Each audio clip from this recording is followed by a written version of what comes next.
काय सांगाल AB form येईपर्यंत एक मनामध्ये धाकधूक होती, आज ती धाकधूक पूर्णपणे झालेली. एबी फॉर्म आला, फॉर्म भरला, प्रचाराला सुरुवात केली.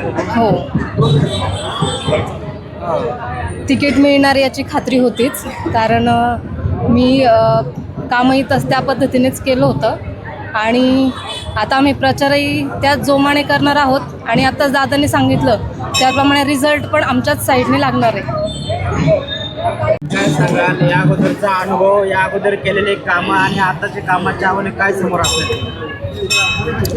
या अगोदरही जनतेची सेवाच केलेली आहे. इथून पुढंही भारतीय जनता पार्टीत प्रवेश केल्यामुळे अजून चांगला उत्स्फूर्त प्रतिसाद मिळालेला आहे आणि 100 पार होणारच आहे हे मी जाहीरपणे सांगते. आणि इथून पुढे ही जनसेवा ही खूप आम्ही चांगल्या रीतीने पार पाडू एवढं मी जाहीर करते. काय सांगाल ज्या पद्धतीने तुम्ही पॅनलचा प्रचार सुरू केला होता, अगदी त्याच पद्धतीने पॅनल बसलेले.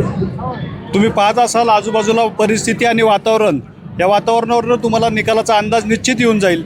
सगळी जनता भारतीय जनता पार्टीच्या मागे ठामपणे उभी आहे, एवढंच या निमित्तानं मी सांगू इच्छितो. आणि येणाऱ्या निकालामध्ये हे पुन्हा सिद्ध होऊन जाईल. इथून मागे आमच्या भागात जेवढ्या निवडणुका झाल्या त्या निवडणुकीमध्ये भारतीय जनता पार्टीवरती भरभरून आमच्या मतदारांनी प्रेम केलेलं आहे आणि या निवडणुकीत सुद्धा ते पुन्हा एकदा आपल्या सगळ्यांच्या निदर्शनास येऊन जाईल.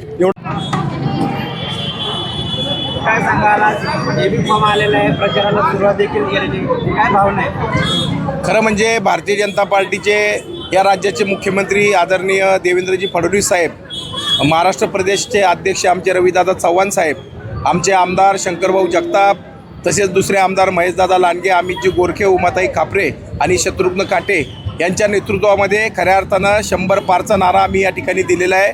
आणि आत्ताच आम्ही उमेदवारी अर्ज दाखल केल्याच्या नंतर लगेचच 4ही उमेदवारांनी आता खऱ्या अर्थानं प्रचाराला सुरुवात केलेला आहे. गणपती बाप्पाचा आशीर्वाद घेऊन या ठिकाणी आम्ही प्रचाराची सुरुवात केलेली आहे आणि गणरायाच्या चरणी हेच आम्ही मागणं केलेलं आहे की गणपती बाप्पा आमच्याकडून लोकांची, जनतेची चांगल्या प्रकारे सेवा होऊ दे आणि सेवेच्या माध्यमामधून खऱ्या अर्थानं एक ऋण त्यांच्या मताच्या माध्यमातून आम्ही मागण्याचा इथून पुढं 15 तारखेपर्यंत प्रयत्न करणार आहे. काय सांगाल तुम्हाला आव्हानं काय आहे समोर असणार आहे?